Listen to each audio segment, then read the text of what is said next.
Bueno, muy buenos días. Muchas gracias por acompañarnos. La verdad que es una enorme alegría estar hoy con ustedes acá y con Gustavo Leal, con quien ya tenemos un tiempo largo de encuentros en distintos escenarios, y siempre es muy bueno estar con él y conversar de estos temas con él. Temas que sin lugar a dudas son muy importantes para el país en este momento especialmente, pero eso no quita que ya de hace mucho tiempo que son temas relevantes para Uruguay, y lamentablemente no siempre el sistema político, los formadores de opinión, la academia incluso, estuvo a la altura de las circunstancias como para poder empezar a analizar estos nuevos fenómenos vinculados con la criminalidad, vinculados con la seguridad ciudadana sin duda, pero vinculados también con los grandes cambios culturales que se han dado, sobre todo en América Latina, en el Caribe, desde hace más de 3 décadas, ¿no? Fundamentalmente. Y que bueno, como siempre digo a mis amigos que no son uruguayos, el día que se venga el fin del mundo, véngase para Uruguay, porque van a vivir unos días más, porque acá el fin del mundo también va a llegar tarde, y podrán disfrutar viendo cómo se incendia todo desde acá, y capaz que con un poco de suerte nunca llega, porque llegan unas brasitas nada más. ¿El humo va a llegar? El humo sí, vamos a ver el humo de lejos. Bueno, hoy estamos presentando este libro, Historia de Sicarios, que escribió Gustavo, y simplemente a mí se me ocurrían realizar algunos comentarios muy breves respecto a esta obra, ¿no? En primer lugar, como bien dice Gustavo en su libro, este fue preparado a partir de la práctica concreta y de la reflexión sistemática. Yo creo que estos son dos elementos que son fundamentales para poder trabajar en estos temas. En primer lugar, si bien, como dije anteriormente, en Uruguay se demoró mucho en empezar a trabajar en profundidad en estos temas, actualmente todavía la práctica y la reflexión no han logrado esa síntesis necesaria para establecer los grandes lineamientos que debe tener una política pública en esta materia. Y justamente Gustavo, por su experiencia de trabajo en el Ministerio del Interior, en esta última etapa, pero fundamentalmente después de muchos años trabajando en estos temas, y trabajando fundamentalmente, como decía, en temas de política pública, relacionados claramente con un enorme compromiso social y político, justamente Gustavo permite lograr esta síntesis desde la reflexión, pero también desde la práctica, desde el conocimiento del haber trabajado directamente en estos temas. El libro, obviamente, como lo dice su título, habla de sicarios, habla del sicariato, como un fenómeno que podríamos decir en la larga historia del país que es un fenómeno relativamente nuevo en el Uruguay, pero no tan nuevo. Y ahí Gustavo maneja algunos asuntos que para mí son fundamentales para esta reflexión. En primer lugar, sin entrar a considerar las historias que el libro aborda y que no voy a spoilear, ¿no? Fundamentalmente, pero Gustavo realiza algunas reflexiones desde esa práctica concreta, como decía anteriormente, que son sumamente relevantes. En primer lugar, una consecuencia sin duda de las políticas neoliberales que comenzaron a desarrollarse en la región desde mediados de los 80, fines de los 80, sobre todo de los 90, que implican el retiro del Estado. El Estado se retira de la escena. El viejo modelo del Estado de Bienestar, donde existía un Estado presente, sin lugar a dudas, más allá de la historia del Uruguay en los años 60 y 70, sin desconocer lo que fue la dictadura militar, pero siguiendo las ideas en boga en esos años en gran parte del mundo, en Europa, encabezada fundamentalmente por Thatcher, en Estados Unidos de Reagan, esta nueva ola neoliberal lleva a que el Estado se retire. Y ese retiro del Estado no es solamente del mercado, de la economía, es el retiro del Estado de lo que se visualizó históricamente como un símbolo de una estructura generada en su momento para mediar entre los conflictos entre los seres humanos, mediar en los conflictos que se daban en determinadas sociedades humanas, en todas las sociedades humanas. El Estado se retira y el sicariato justamente emerge como una de esas consecuencias. Cuando el Estado, por ejemplo, entre otras cosas, en los años 90, empieza a priorizar la privatización de la justicia, es decir, la justicia pública queda para los pobres, con muy pocos recursos, la policía con muy pocos recursos técnicos, económicos, humanos, pero también la fiscalía, el poder judicial.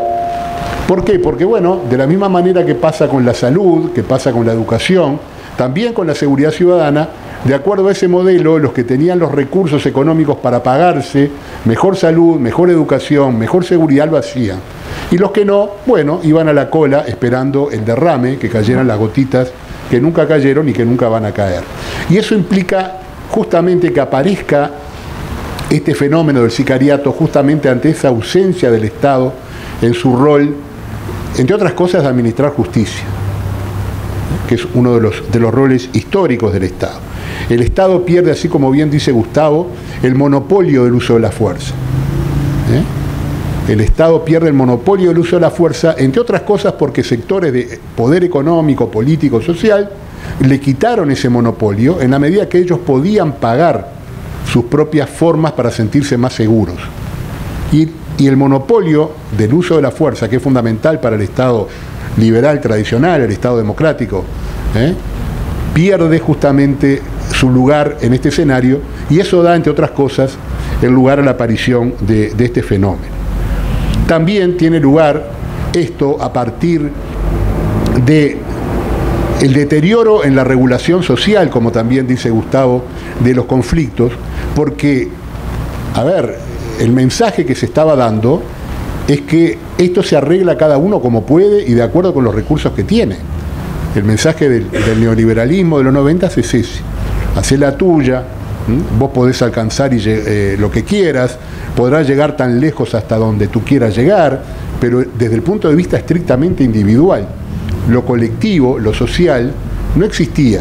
Y bueno, el mensaje que da eso es justamente que los conflictos ya no se resuelven a partir de la mediación del Estado, como ese ente hipotéticamente creado en un momento de la historia de la humanidad, entre otras cosas para regular este tipo de conflictos, sino que cada uno los regula como puede.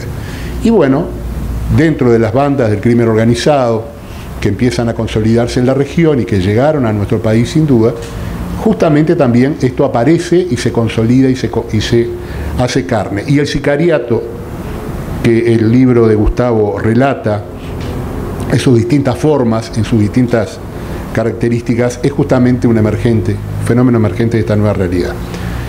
Yo no quiero acaparar el uso de la palabra, pero no puedo dejar de decir de compartir con ustedes algunas reflexiones respecto a la relación que tiene el debate, la reflexión a la que nos llama el libro de Gustavo en este momento particular del país. Yo creo que el Uruguay hoy, desde el punto de vista institucional, está viviendo sin duda una de las mayores crisis en la institucionalidad democrática desde el inicio de una nueva forma de convivencia democrática que todavía hoy estamos desarrollando y que comenzó a instalarse en el país el 1 de marzo de 1985. Capaz que es un poco exagerado, pero es imposible no hablar de esto en este momento, de la situación que se da con la crisis en materia de seguridad, de confianza, de transparencia al más alto nivel del Estado uruguayo, con toda esta larga retalía de asuntos que se fueron instalando en la agenda pública, el hackeo de la base de datos de identificación civil, el pasaporte del señor Marcet, ahora la situación de la custodia del presidente de la República, ya no de su jefe, sino por lo que nos hemos enterado hace pocas horas de gran parte de esa custodia, las cosas extrañas que se dieron con la autorización del ingreso de personas al país durante la pandemia.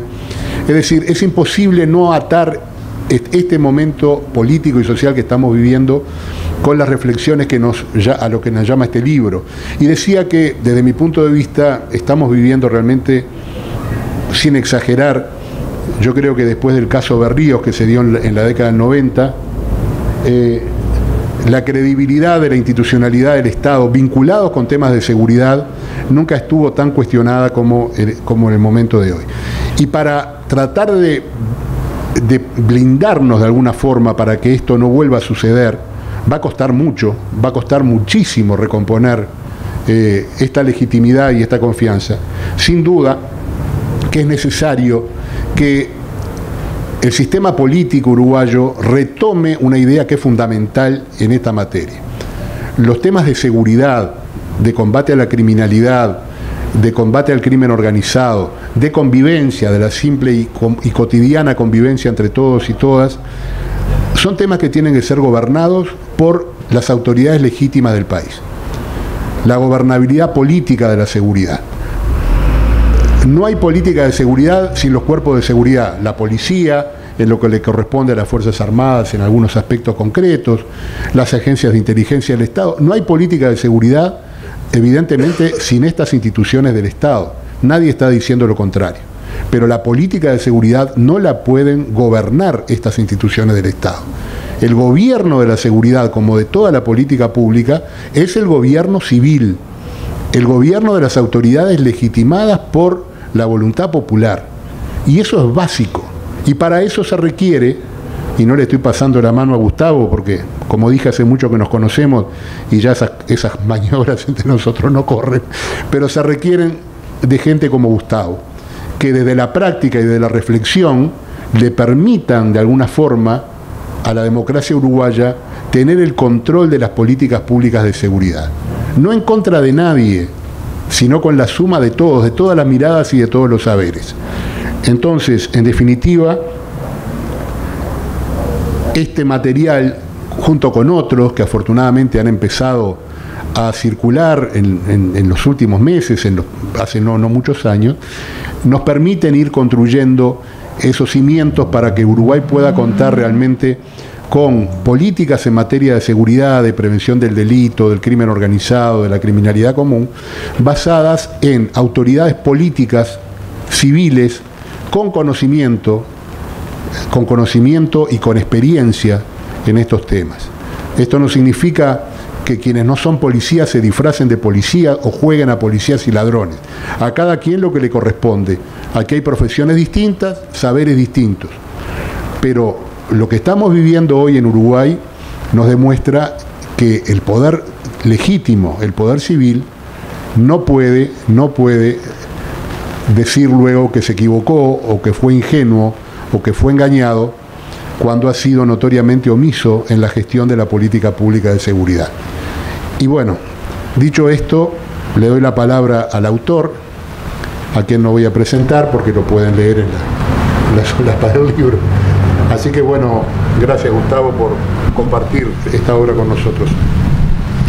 Bueno, muchas gracias Juan por haber aceptado el desafío y la invitación que nos hizo la Intendencia y la Feria del Libro aquí de Canelones. Agradecer a los organizadores.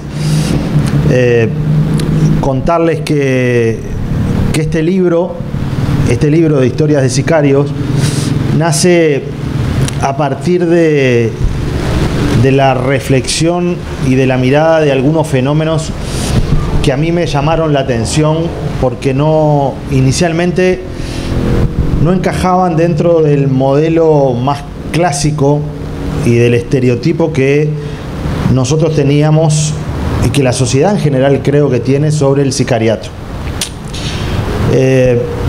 por allá por el año 2013, 2014, hubo una situación en el departamento de Rocha que me llamó muchísimo la atención por un hecho que voy a contar ahora rápidamente, que no está en el libro.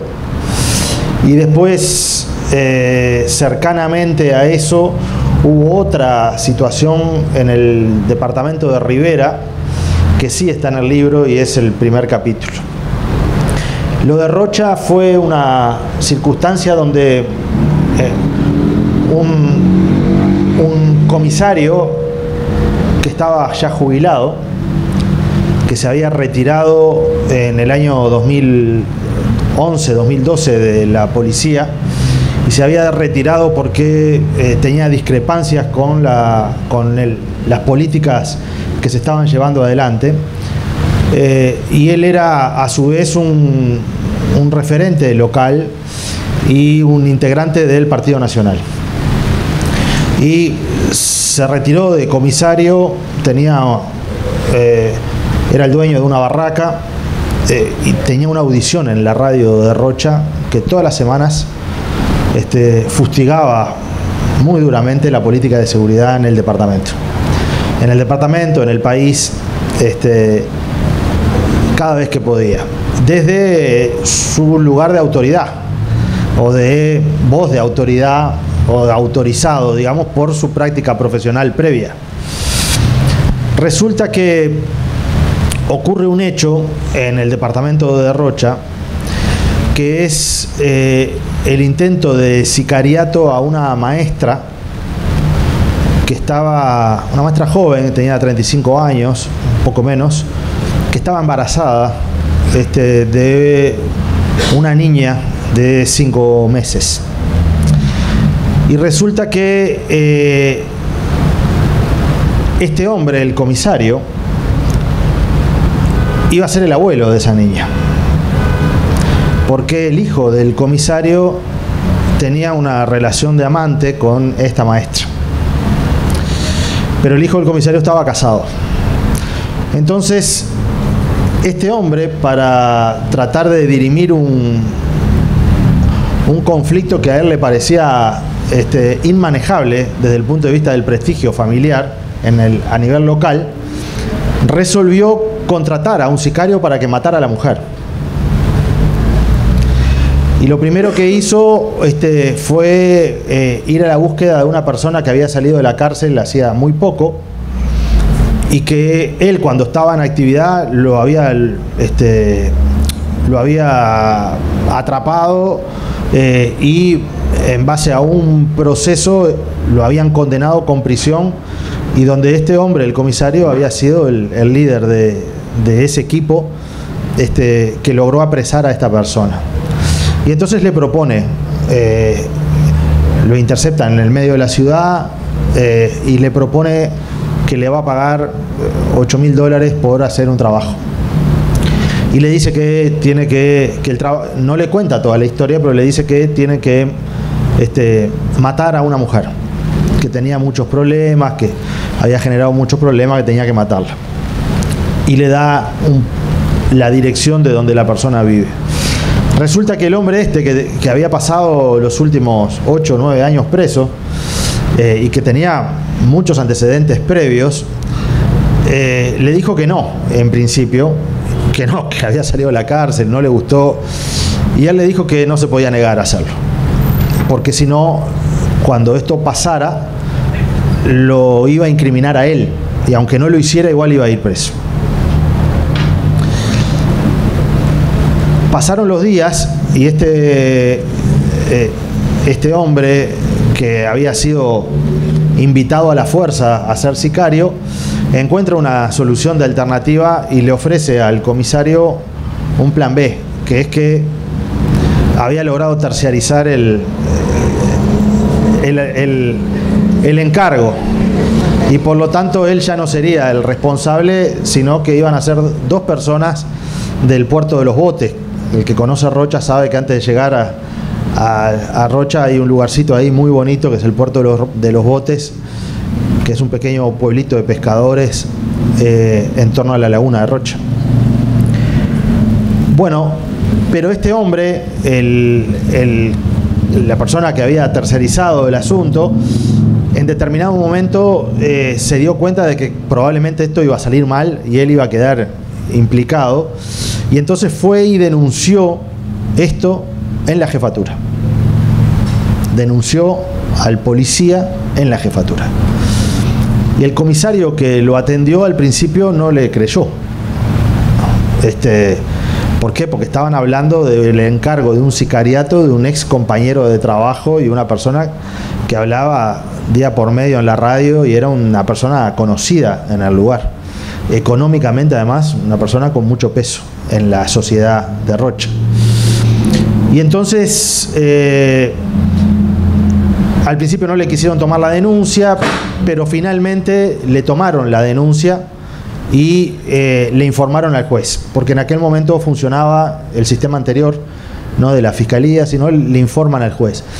Y el juez, la jueza en este caso, por precaución, aunque no estaba muy convencida de que esto fuera cierto, ordena interceptar el teléfono del comisario. ¿Sí? Y en las escuchas telefónicas detectan de que efectivamente este hombre ya estaba negociando con esas otras dos personas y que les había pasado los datos y que el homicidio iba a ocurrir al día siguiente de la primera interceptación de esa escucha, cuando esta mujer llegara a la casa. Y entonces se hizo se hace un procedimiento donde se siguen a las personas desde el puerto de los botes, y en el momento que la maestra va a entrar a la casa, la policía la intercepta, ingresa a la casa, y cuando ingresan estas personas los atrapan. Y este ex policía termina, al igual que Astesiano, procesado por asociación para delinquir. Y está como 6 o 7 años preso, porque en realidad no hubo un intento de sicariato, pero no se consumó, y las otras dos personas quedaron libres. Resulta que este hecho a mí me llamó mucho la atención, porque este fenómeno del sicariato, este cuento que hago, no encajaba en ninguna de las lógicas o de los estereotipos que había sobre el fenómeno del sicariato. Es decir, el sicariato no estaba vinculado al narcotráfico, los sicarios no eran parte de una banda criminal, los sicarios no eran un grupo profesional organizado, era bastante parecido a gente muy principiante en todo lo que hicieron. El hombre o la mujer, no importa, pero la persona que es el sicario intelectual, digamos, el que define, el que tiene el motivo, tenía un motivo muy lejano a lo que se podía imaginar que involucrara un sicariato. Es decir, tenía un motivo vinculado a una situación familiar que él no podía resolver, y que él le quería resolver a la familia, no al hijo, porque el hijo no sabía de este tema. El hijo obviamente fue el primer investigado, ¿no? A ver si tenía algo que ver. Entonces, este hecho a mí me llamó mucho la atención, porque era bastante raro de cómo esa oferta se juntaba con la demanda, y se juntó con la demanda de una manera tan fácil. Es cierto que el policía tenía un vínculo con esta persona, esa demanda inicial no era demanda, porque esa persona no quiso ser contratado, pero tampoco quedó afuera del negocio, lo tercerizó y se llevaba una parte por esa tercerización, pero después se asustó porque vio que la tercerización era muy artesanal, de gente muy artesanal, y que esto iba a generar mucho ruido porque iban a matar a una maestra que estaba embarazada. Y él después se entera de que esa maestra tenía un amorío con el hijo. Entonces, claro, al final se apretó y dijo, no, esto es como demasiado. Y además van a fallar. Él estaba convencido que sus terciarizados iban a fallar. Al tiempo de esto sucedió algo parecido en Rivera, algo parecido no, otro hecho en Rivera que me hizo pensar mucho de que había situaciones que se estaban saliendo del encuadre. Y en la universidad a mí me enseñaron a pensar todos los días y a dudar todos los días, porque es la única manera que uno puede construir conocimiento.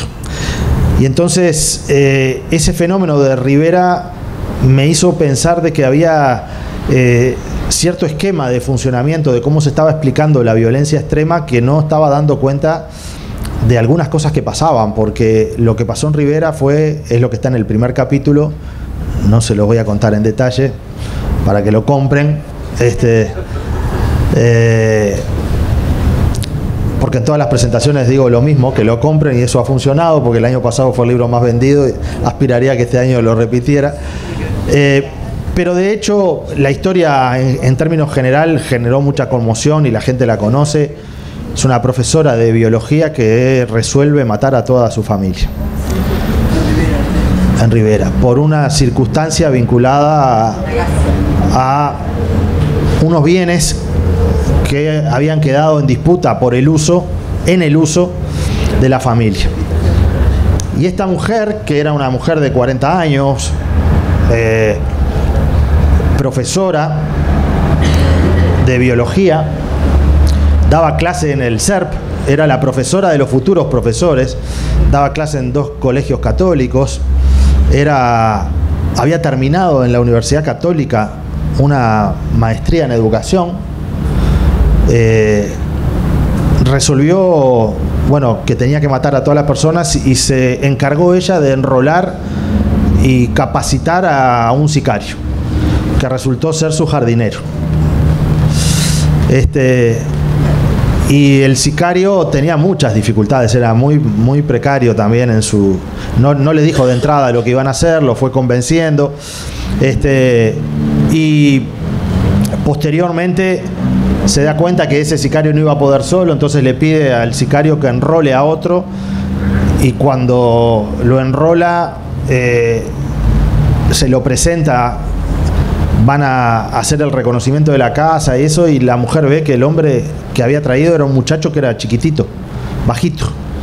Entonces le dijo, no, pero esta persona no va a poder. Ah, no, pero ya está acá adentro. Bueno, pero la plata es la misma, tráeme otro, y dividen entre 3. Entonces la plata inicial que iba a ser para uno, al principio, después fue para 2, y como ese 2, una de las personas que tenían que matar era su cuñado, que era una persona muy grande, muy fuerte. Y entonces cuando vio a la mujer dijo, no va a poder. Y entonces aparecieron 3 sicarios de la nada. Alguno había sido estudiante del liceo cuando ella era profesora, y cometieron el crimen más sangriento de toda la historia de Rivera, y probablemente uno de los homicidios múltiples más terribles que han ocurrido en el Uruguay. Y no le cuento los detalles para que lo lean. Y entonces ese fenómeno tampoco enganchaba en el caso concreto de este esquema. Y le hago un tercer cuento, y ahora voy a una reflexión más genérica, pero esto es el origen. Pero en el origen del segundo libro, que ya de paso aprovecho esta oportunidad para decirle que está en camino, surge una situación de una persona de apellido Besosi, que sí es pariente del intendente, son los primos del intendente Besosi, que tienen, en realidad ahora ya tenían un campo muy importante de 5.000 hectáreas en Artigas. Y entre esos primos comenzó una disputa por ese bien, que valía muchos millones de dólares. Y había uno de los hermanos que no lo quería vender. Y entonces ese hermano que no lo quería vender entró en un litigio con el resto de los hermanos por la sucesión Al final, después de casi 8 años, se define una sucesión y dividen ese campo en 3 partes. Pero él vivía en el campo. Él era el único que vivía en el campo. Y cuando llegaron los hermanos a hacer las divisiones del campo, empezó una guerra absoluta. Le cortaba los alambrados. Bueno, le hacía la vida imposible a los nuevos vecinos, que eran sus hermanos, que estaban dividiendo el campo. Y bueno, y él, para resolver finalmente este tema, decide contratar a un sicario. Y como no tenía muchos vínculos con sicarios, recibe el consejo de su pareja, que tenía un primo que había salido de la cárcel por homicidio, porque había tenido una reyerta en un prostíbulo, borracho, apuñaló a una persona. Y después de cumplir esa condena, estaba de vuelta en el mismo prostíbulo, pero de cantinero. Y entonces este hombre, esto es la vida misma, ¿no? Este hombre va a ese prostíbulo a ofrecerle $8.000 para concretar el homicidio de su propio hermano, o sea, del hermano del dueño del campo. Y acá empieza de vuelta algunas circunstancias que son terribles, que no tienen que ver ni con la ética ni con la moral de los bandidos. Tiene que ver con que a veces los bandidos son más vivos que los demás. Y entonces este bandido se dio cuenta que esto no iba a funcionar, que era un caso muy complicado, porque además en el medio del campo, matar al hermano en el medio de ese litigio, iba a haber poca gente que fuera a dudar de que el otro hermano algo que ver tenía. Y entonces también le ofrece una tercerización. Le ofrece armar un sistema donde él hace la logística, pero le consigue una persona que mate al hermano y le consigue otra persona que traslade el cuerpo. Y él se encargaba de él. Y bueno, y entonces este hombre termina aceptando, pero le dice, igual que la profesora de biología, la plata es la misma. O sea, divide.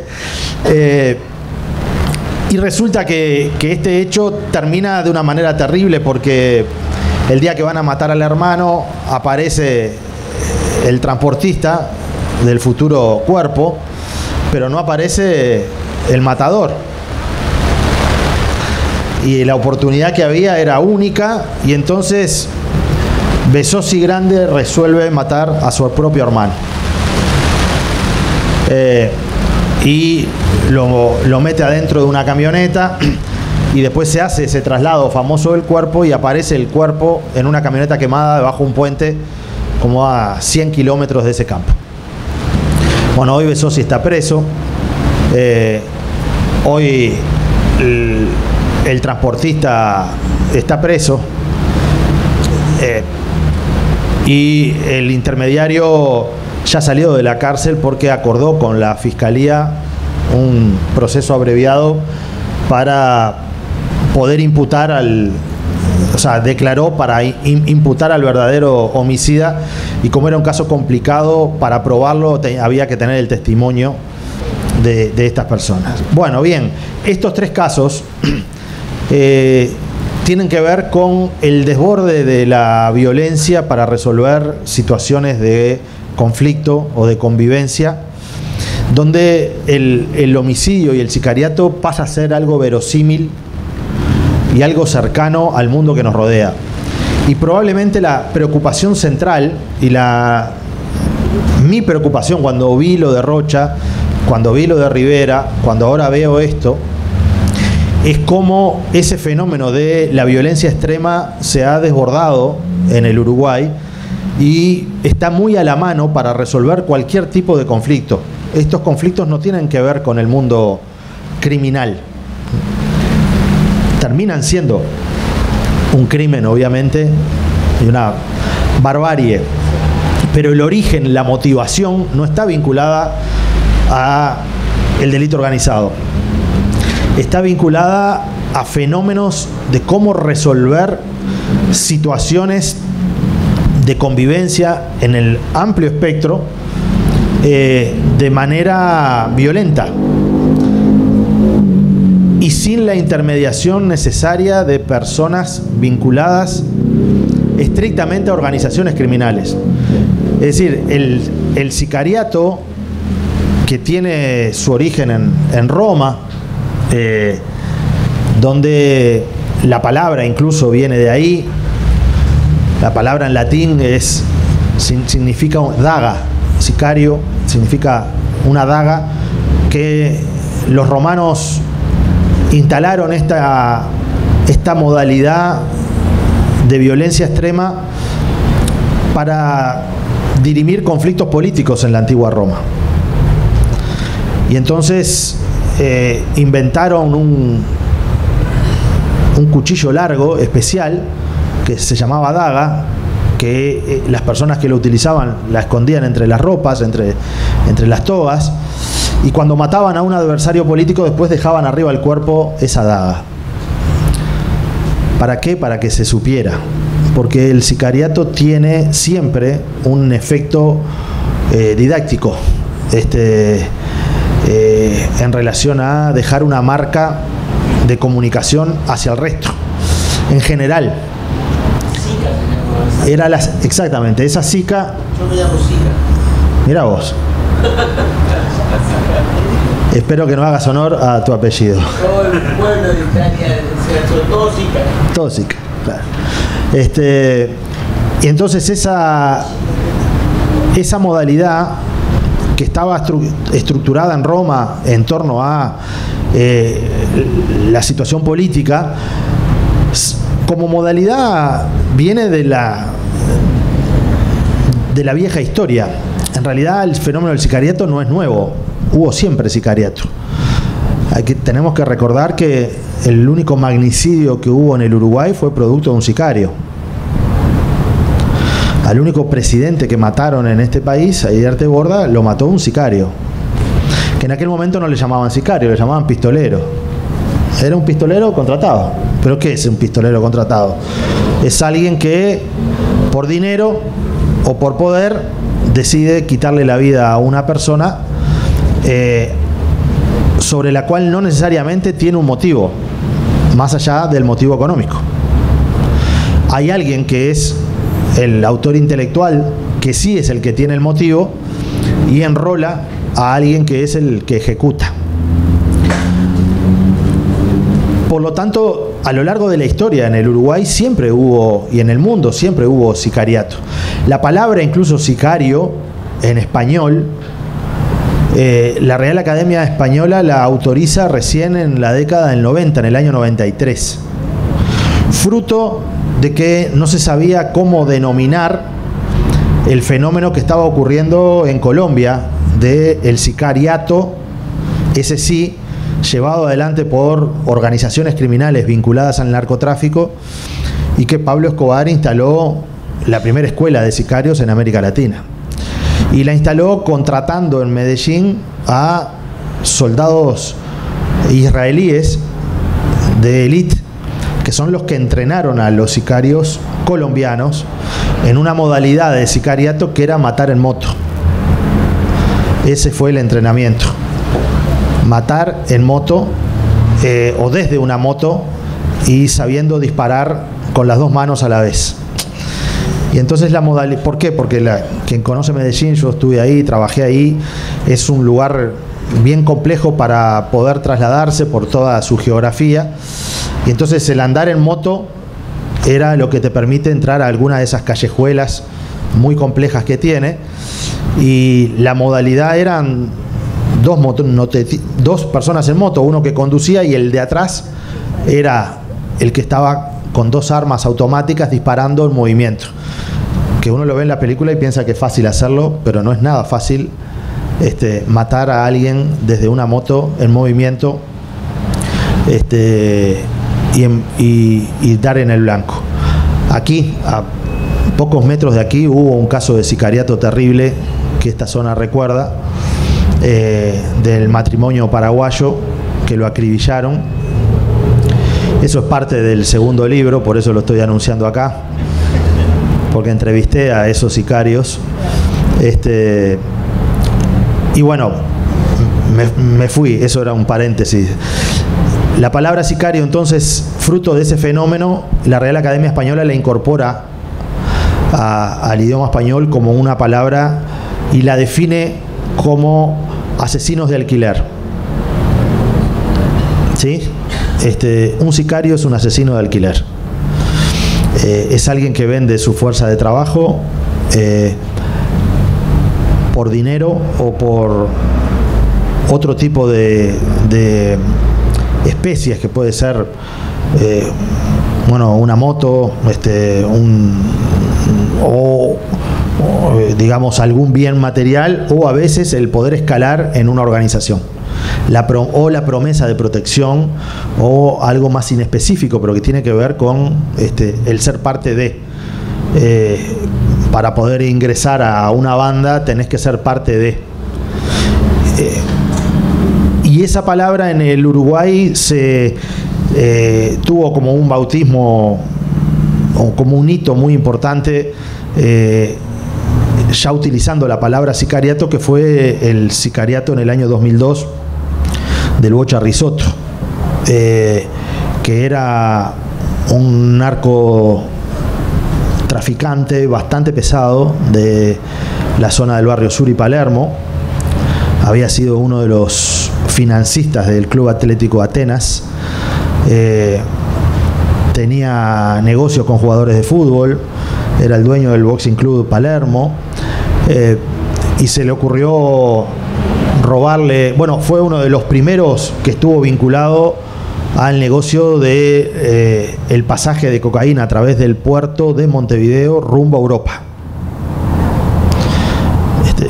Y en aquel momento inventaron un mecanismo, en realidad aplicaron un mecanismo acá de traslado de droga que no lo inventaron acá, lo habían inventado antes, lo inventó el cártel de Medellín, pero que era que en los puertos le hacían soldadura bajo agua a los barcos de determinados alijos de droga. Y entonces el barco nunca se enteraba que lo trasladaba. Cuando en el puerto había buzos que se encargaban de hacer ese trabajo, y después cuando llegaba al lugar otros buzos en España sacaban. Pero en el camino se perdió droga por casi $1 millón, y Risotto sostenía de que se había caído al mar y no le creyeron, y entonces enviaron a 2 sicarios extranjeros y lo mataron un enero en el barrio Palermo. A partir de ese día, por salir a tomar aire, claro, se supo que ya no se podía tomar aire tranquilo en el barrio Palermo, pero sí se supo de que habían empezado a cambiar las circunstancias, porque el haber matado a ese pez gordo, que se movía en el ambiente social de una manera muy visible. Todo el mundo sabía que algún negocio raro tenía, pero todo el mundo lo quería, porque era un mecenas del deporte, de las actividades barriales, era un protector. Algo parecido a lo que hablan hoy en el diario El Observador de Astesiano en la zona del barrio Conciliación, que él vivía en el barrio Conciliación. Hoy hay un informe en el Observador sobre el vecino que hacía traer los patrulleros más rápido que Heber, dice la nota.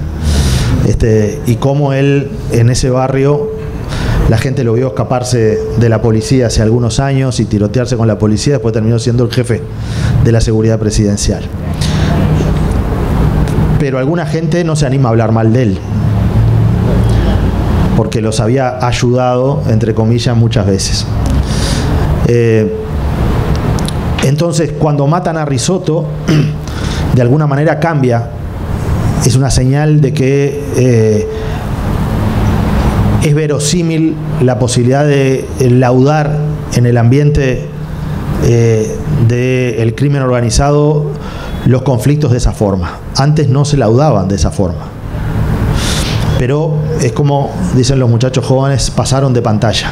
Es decir, se cambió cualitativamente el escenario, y a partir de ahí comienza lo que en algún momento después, 7, 8 o 10 años después, planteó Ugarteche, el ex director nacional de la policía, que decía que cada vez más se había empezado a ver gente en las policlínicas heridos de bala, que no querían hacer las denuncias, que decían que se habían sentido heridos. Es decir, venía caminando y me sentí herido, alguien me disparó. Y entonces ahí se decía, bueno, ahí se empezó a utilizar esta idea del ajuste de cuentas, te disparo a las piernas, te disparo, como un mensaje. Pero era una cuestión de centímetros, que entre la pierna y el medio del pecho, si estoy a esta distancia, es hacer así o así. Desde el punto de vista del movimiento del arma son 2 centímetros. Por la distancia, en vez de pegarle a la pierna, le pego en el medio del pecho. Y bueno, y el fenómeno del sicariato hoy es un fenómeno que en el libro se expresa con distintos casos, donde este fenómeno de la violencia extrema se ha hecho posible porque hay demanda y porque hay oferta. Hay demanda porque hay gente con problemas diferentes que resuelve solucionar determinados conflictos a través de la violencia letal. Y entonces, así como la profesora de biología no quería discutir más con su cuñado, tampoco Besosi quería discutir más con su hermano, o tampoco el Coco Parentini, el jefe de la barra brava de Peñarol, quería escuchar en la cárcel que la gente de Nacional festejaba el campeonato, y entonces resolvió contratar a un sicario para que le aguara la fiesta nacional en el 2019. Y todos recordarán un video de seguridad que circuló donde una pareja caminando por 8 de octubre terminan disparándole a mansalva a la gente que venía caminando por 8 de octubre para festejar que había ganado Nacional. Probablemente esa entrevista con ese sicario fue de las cosas más terribles que tuve cuando hice el libro, porque bueno, demuestra lo que es la violencia extrema por algo que era aguarle la fiesta a Nacional. Ese era el motivo. Y bueno, y una pareja se enroló, en realidad él ya tenía antecedentes penales y la pareja también, y familiares, porque la pareja, la mujer esa que aparece en el video, es la hija del Beto Suárez.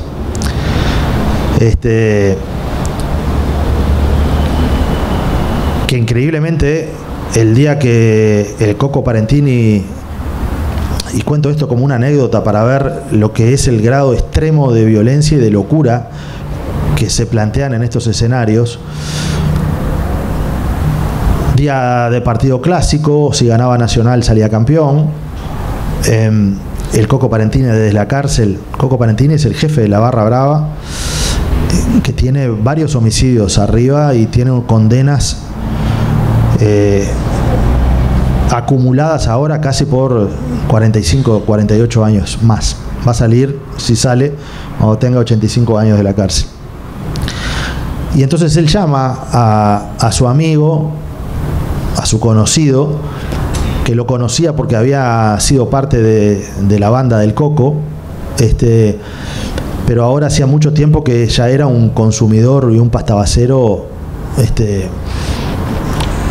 con mucha dificultad vinculada al consumo, y entonces le ofrece este trabajo, que el trabajo era dispararle el arma a la hinchada Nacional, y le ofrece 8.000 pesos y 3 tizas de pasta base. Cada tiza de pasta base son 10 gramos, y este hombre consumía una tiza en una tarde. 8.000 pesos y 3 tizas. Entonces el hombre agarró viaje y estaba con su pareja. Le dan una plata para que se tome un taxi desde el Cerro Norte, donde vivían, y le ponen el arma en un morral. Y en el taxi, rumbo al estadio, la muchacha le confiesa a este hombre que estaba embarazada y que iban a ser padres. Y entonces conversan ahí en el camino el nombre que le iban a poner al hijo o a la hija. Pero estaban yendo rumbo a un asesinato masivo, porque tenían un arma y tenían la orden de dispararle a mansalva, como si entran acá y disparan así. Usted mate a la gente que esté en esa carpa. A nadie en especial o a todos en particular. Vamos a no dar ideas. Vamos a no dar ideas.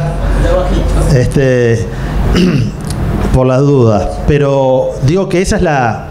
Entonces... y él me lo contó esto. No es que yo lo sé por otro... Él me lo contó en la entrevista. Y lo contaba con una naturalidad. Entonces yo le dije, ¿y vos qué sentías cuando te enteraste que ibas a ser padre, estabas hablando de una vida y estabas dispuestos a matar a quien sea? Porque podía matar a un niño también, porque era un estadio, un partido de fútbol, ¿no? O sea, podía pasar. Bueno, entonces esos dos mundos como que conviven. Y bueno, y la historia es peor después de cómo termina. Pero a lo que voy es que es difícil a veces encasillar determinados comportamientos, y este fenómeno del sicariato cuando se desborda, porque lo que se desborda es la violencia y es la aceptación de que la sociedad no puede regular los conflictos. Eso es lo que se ha desbordado, y por lo tanto yo paso a asumir de que puedo regularlo yo, el conflicto, y encuentro personas dispuestas a ser parte de eso, a ser parte de estructuras criminales, de sicarios organizados, pero también encuentro gente dispuesta a enrolarse por primera vez como sicario. Sí, Gustavo, justo, perdón, ¿sí? Cuando empezaste a contarnos las historias del libro, a mí me daba la sensación que estaba mirando una película, una serie de los hermanos Cohen, ¿no? De humor negro, muy tragicómico, porque las primeras historias que hiciste de ese sicariato artesanal, que además te muestra a los, vamos a decir, a los autores intelectuales del tema, con un perfil casi de ese perfil de un poco de amarretes o de ratas que tenemos cuando tenemos que hacer un arreglo en una casa, ¿no? Y decimos, bueno, yo tengo tanta plata, bueno, yo le traigo una persona. Sí, pero una persona sola no puedo, voy a traer 2 ayudantes más. Sí, pero la plata es la misma. Es decir, esa cosa que parece tan natural. Y después el parrillero te queda así. Claro, el parrillero te queda torcido, lo que sea. Pero te da la impresión de que estás discutiendo o estás negociando el arreglo de un parrillero. ¿Ah? O sea, no, tanto, te voy a pagar tanto, pero y estás contratando a alguien para que mate a una o a más personas, ¿no? Pero vos en el libro hablas de algunas modalidades del sicariato. El sicariato emotivo, el sicariato didáctico y el sicariato transformativo, por ejemplo. Quizás esas primeras historias que contaste podrían entrar en la primera categoría, en el sicariato emotivo. Sí. Claro. Y después, ¿cómo se pasa de eso a una versión más profesional, por decirlo de alguna manera, más industrial del sicariato, que es el sicariato más vinculado al crimen organizado, donde en definitiva lo que se está haciendo es dar un mensaje: mirá lo que pasa si se te cae una droga porque soldaste mal supuestamente la carga en el casco de un barco, ¿no? Claro, sí, el sicariato que hablamos de acá, que pasó acá en Jan Anastasio, en el kilómetro 24, tiene que ver con lo segundo. Es un sicariato vinculado, ahí sí, a dar una señal al mundo del crimen organizado, al igual que del Bocha Risotto y algunos otros más. También el sicariato o el intento de sicariato que aparece en el libro de una de las jefas de los chingas, que contratan también, o ahí más que contratan, enrolan a una persona de los pasajes de Casaballe, de las sendas, con el objetivo de que era su bautismo criminal. Eso sí, era su bautismo criminal. Para ser parte de la banda tenía que matar a la jefa, nada más y nada menos, una de las jefas de los chingas. Pero claro, las cosas ahí no, fíjense, en eso que era, ese era un homicidio que iba a ser, no lo fue por suerte, por todo lo que rodeó esa circunstancia, pero iba a ser una gran señal, porque eran dos bandas que se estaban enfrentando y una de las bandas resolvió matar a la jefa, a una de las jefas de los chingas en la puerta de una escuela. En la puerta de una escuela, en la puerta de la escuela de Casaballe al mediodía. Cualquiera que ha llevado a los hijos o a los nietos o algún vecino a una escuela, a la puerta de una escuela, sabe lo que es una puerta de una escuela. Y entonces, resolver que un homicidio sea en ese escenario también es parte de, en primer lugar, la constatación de que ya no hay filtros. De que hay un sector de la sociedad que se desacopló absolutamente y objetivamente no le importa nada. Y este hombre disparó el arma y erró el tiro y le pegó en el pecho a un niño que estaba ahí. Entonces disparó y él me dijo: no seguí disparando porque se me trancó el arma. Si no, a esta vieja le hubiera vaciado el cargador. Pero a la vieja no le pegó a un niño. Porque claro, dispararle frente a una muchedumbre, situación puerta de una escuela, cualquiera, el blanco, no es fácil. O sea, tenés que ser un tirador muy avesado para, en el marco de una muchedumbre, que además no está quieta, no está para una foto. No está sacándose una foto, hay gente que están los chiquilines que van, que vienen, todo el movimiento en la puerta de una escuela. No estás haciendo una fila para algo, sino que es una muchedumbre. Y bueno, y esos sicariatos llevan la lógica de generar un mensaje de quién manda. Y claramente ese fue un punto álgido digamos, en el conflicto entre los chingas y los Kamala en Casaballe. Y a partir de eso fue en marzo del 2018. Y realmente fue una situación que después en el libro hay otros casos donde aparecen circunstancias similares. Pero creo que desde el punto de vista de la convivencia en la sociedad, nosotros no podemos minimizar este fenómeno de la violencia letal y del sicariato como un problema de gente con antecedentes y de gente vinculada al narcotráfico, porque no es verdad.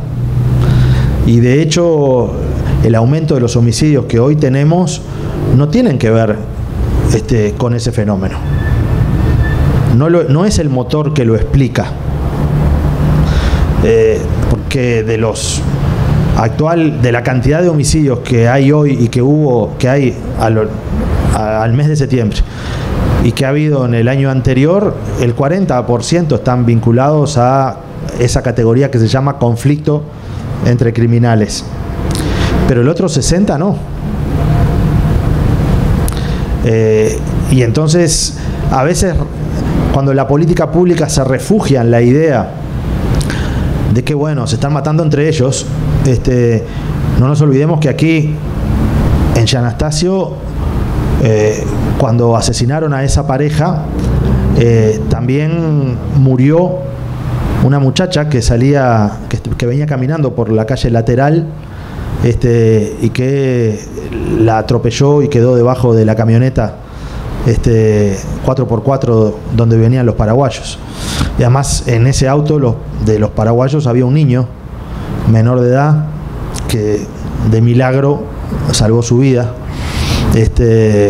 porque le tiraron a mansalva a esa camioneta. Entonces, el libro lo que intenta es plantear un fenómeno desde la voz de los autores, que es algo relativamente inusual.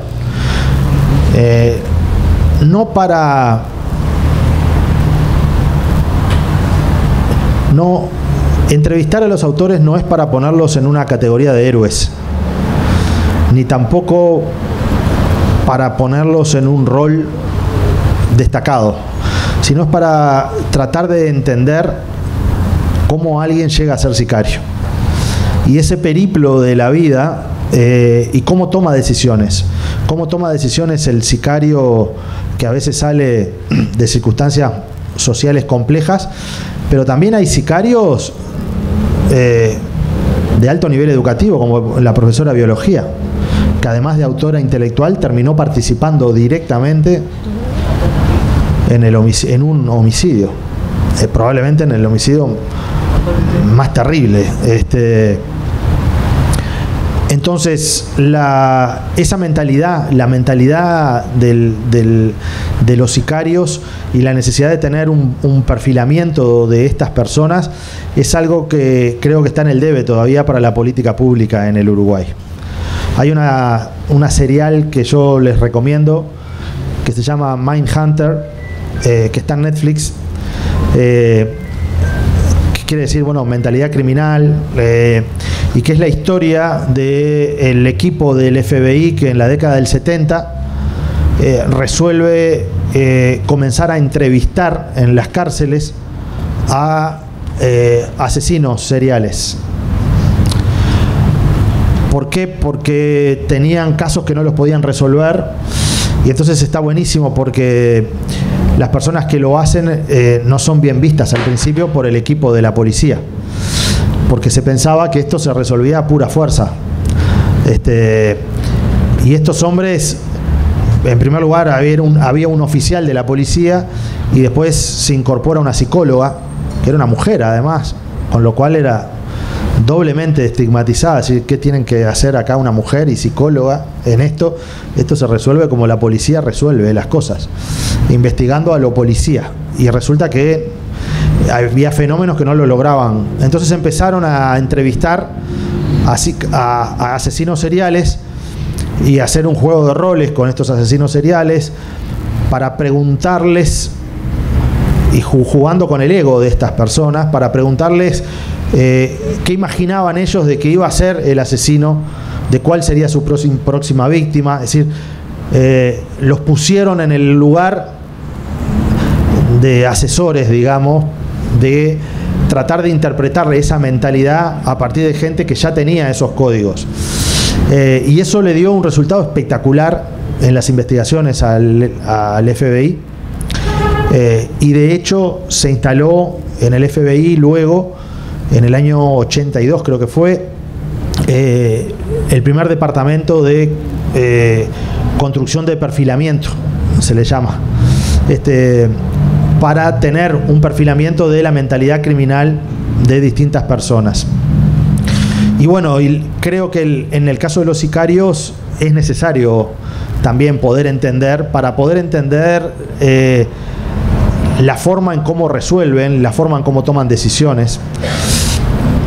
Porque si uno piensa como investigador, como policía, como fiscal, que todos los sicariatos tienen que ver con el narcotráfico, cuando va a una escena de sicariato, lo que va a buscar es dónde está la boca más cerca, quiénes son los pastabaceros de la vuelta, etcétera, etcétera. Eso fue lo que pasó en Rivera, cuando trataron de encontrar a los asesinos de esa familia. Dieron vuelta Rivera y los barrios de Rivera, y la persona estaba al lado. Porque para saber mirar hay que aprender a ver.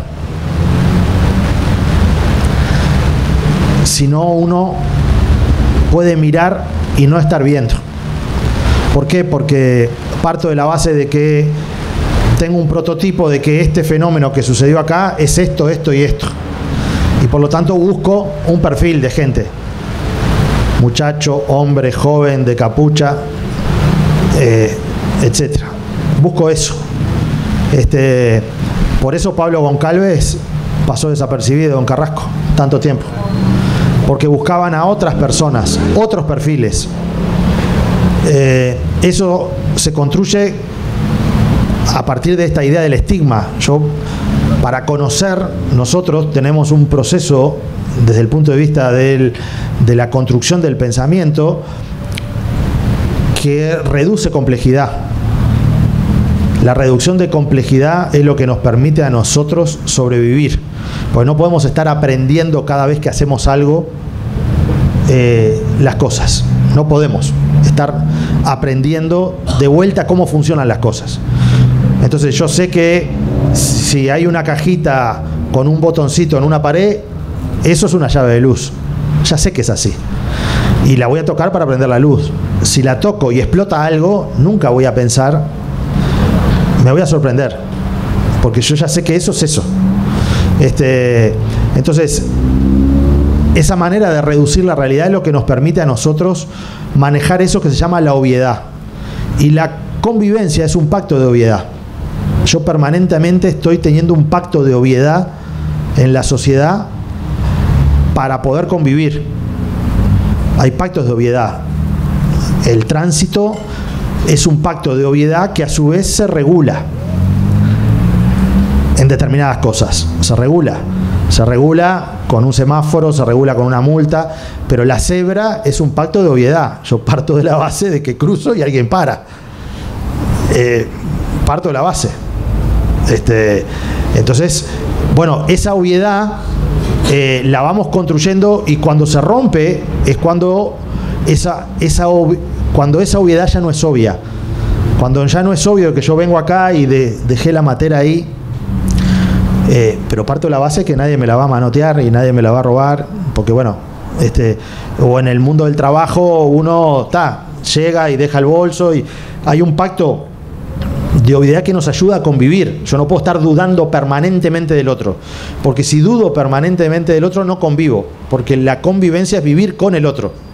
Y yo acepto que hay reglas, que si estamos haciendo una fila nadie se me va a colar, porque eso está mal, eso no se hace. Porque esa obviedad tiene que ver con un anillo. El primer anillo de seguridad en cualquier sociedad es nuestros valores. Es lo que nosotros creemos que está bien o que está mal, y que no lo hacemos. Hay cosas que sabemos que no se hacen. Eso es parte de esa obviedad. Hay cosas que no se hacen. Y todo el mundo asume que no se hacen. Eso es la confianza. Ahí es donde se construye la confianza. Hay otros anillos que posteriormente a eso es la regulación social. Hay cosas que yo no hago porque queda mal. Queda mal tirar la basura fuera del contenedor. Si hay gente, capaz que no me animo y no lo hago, pero de noche capaz que lo hago. Si hay, ¿no? ¿Por qué? Porque capaz que alguien la sanción social de mi entorno me complica. Pero esa sanción social a veces funciona al revés. De cuando esa arenga te lleva a, bueno, es la lógica de la hinchada. Vamos y vamos, vamos y vamos, vamos y vamos. Empieza uno, tira una piedra a uno, y tira otro, y ya después, ya que se fue el balde, se va la cadena, dice. Hay un tercer anillo en cualquier sociedad que son las reglas y las normas, que lo que hace es como una advertencia. Cuando yo desde mi conciencia digo, esto lo hago igual, por ejemplo, no se maneja alcoholizado, yo esto lo hago igual. Bueno, y resulta que salimos de un cumpleaños y la gente que se sube al auto no me dice, vos estás borracho, yo no me subo, esto no lo hagas. No hay sanción social ahí. Bueno, pero hay un tercer nivel que son las normas, que dice, mirá que si te agarran, el inspector te saca la libreta. Entonces yo capaz que estaba dispuesto a traspasar las dos primeros anillos, pero el tercero es el que me prende la luz. Por eso son importantes las normas. Pero hay un cuarto anillo de seguridad, y ahora vamos al sicariato en cómo opera esto, que es que las normas se cumplan. que yo tenga la expectativa que esas normas que existen sean ciertas. Es decir, si yo sé que hay inspectores que me pueden sacar la libreta, pero sé que son incorruptibles esos inspectores, sé que tienen manera de chequear que yo estoy alcoholizado porque me hacen la espirometría, sé que eso no se puede alterar, es decir, sé que esos controles son efectivos, porque puede existir la norma que en cartel máximo 40 kilómetros y nadie lo controla, entonces yo ando 80. El día que ponen las cámaras acá y que te multan así, tac, tac, tac, todo el mundo anda despacito, porque sabe, capaz que está dispuesto a ir a 70. Y la gente que va en el auto, ese entorno, le dice apúrate. Pero la multa cuesta 8.000 pesos, o no sé cuánto cuesta. Entonces lo hace por eso. Y además sabe que esa multa le va a llegar, porque le llega a la patente, a través del SUSIBE, porque el sistema funciona. Entonces capaz que dice, yo sé que hay multa, pero nunca me va a llegar, porque yo soy de Artigas, tengo la chapa de Artigas, entonces no me va a llegar, no te llega igual. ¿Se entiende? Y el último anillo es la coerción. La coerción, el control de distintos organismos que pueden ser, bueno, los servicios municipales, la policía. Cuando nosotros creemos que cuando hay desborde en la violencia lo solucionamos con el último anillo, no estamos entendiendo el fenómeno. Porque este muchacho que recibió la llamada del Coco Parentini para matar a la hinchada nacional, a mansalva, en el primer anillo de seguridad, que era su conciencia, para él era admisible. En su entorno, que era el segundo, nadie le dijo que no. Es más, su pareja, con la cual iba a tener un hijo, y estaban festejando ese momento tan lindo de saberse que van a ser padres, los celebraron en un taxi rumbo a un homicidio múltiple. Y bueno, y él partía de la base de que los controles no iban a ser eficientes, porque este hombre llega al estadio y se comunicaba con el Coco Parentini por un celular, y con esto redondeo para no llenarlos de anécdotas, y el Coco lo que quería era que el homicidio fuera en la puerta de la Colombes, que él entrara hasta la puerta de la Colombes y disparara antes de empezar el partido. Pero este hombre, que de a ratos no mascaba vidrio, claro, se dio cuenta que el sistema de seguridad que se había hecho para ese partido tenía una cantidad de anillos de seguridad y de barreras y de controles con vallas, que si yo había llegado hasta la puerta de la Colombes y disparaba, capaz que lo podía hacer, pero el problema es cómo me iba. Porque iba a quedar en todos los controles, iba a quedar atrapado ahí, e iba a ser muy difícil salir. Entonces él lo que hizo fue pedir para hacerlo al final en un lugar más abierto, y de hecho le funcionó en primera instancia, porque él acompañó a la hinchada caminando, y en 8 de octubre Iberro vio que era el mejor escenario, ahí disparó, y después se fue en ómnibus al Cerro. Se fue en ómnibus ese día. Previo a parar y bajarse para hacer una combinación en el Palacio Legislativo y comerse un choripán en un carrito. Entonces, bueno, este libro, y probablemente el que vendrá, refleja justamente ese desborde de la violencia en la sociedad, y creo que este tema de los anillos de la seguridad es importante tenerlo en cuenta, porque si nosotros creemos que estos problemas los solucionamos con fuerza bruta, nos estamos equivocando en no tener en cuenta cómo se toman las decisiones. Y en el libro lo que intento es demostrar con cierta crudeza, pero es a partir de las palabras de ellos, cómo esta gente toma decisiones, y que eso también nos pone en un lugar de mayor vulnerabilidad. Probablemente uno, después que lee el libro, se siente mucho más vulnerable, porque como vos decís, esto cuando yo se lo presenté a la gente de la editorial, me dijeron, esto parece una novela. Le digo, miren que no hay nada inventado, todo esto que les estoy diciendo es parte de lo que ellos me dijeron a mí, y es lo que sucedió. Y yo creo que en muchas oportunidades no hay mejor novela que la realidad. Y bueno, lo que ha sucedido en algunos de estos casos y en algunos otros que se van a relatar tienen que ver con cómo funciona la sociedad, y creo que para transformar la sociedad hay que conocerla. Si nosotros no conocemos y comprendemos la sociedad, no la podemos transformar. Podemos tener mucho voluntarismo, pero el estudio sistemático no es para ser un erudito académico, sino es para generar acción.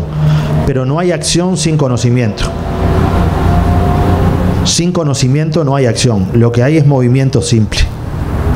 Y movimiento no es acción. Uno puede moverse sin conocer, y por lo tanto está a los tumbos, hace cosas que le parece que van a funcionar, no funciona ninguna.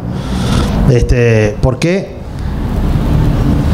Volviendo al caso de Rivera, hubo mucho movimiento, mucha requisa para tratar de resolver aquel homicidio, y era puro movimiento, porque lo que estaba pasando era que le estaba narrando a cuál era la hipótesis razonable de lo que podía ser el móvil de ese homicidio. Cuando se dieron cuenta que el móvil estaba vinculado a los temas familiares, ahí rápidamente encontraron a la persona responsable, que es hoy una de las personas privadas de libertad con mayor condena en el país. Esta profesora de biología, junto con el Coco Parentini, junto con el sicario de el Club Nacional de Fútbol que conté anteriormente. Bueno, se me hizo medio extenso, creo. Disfruten la tarde, la siesta y los ravioles que supongo que vienen después del almuerzo. Muchas gracias.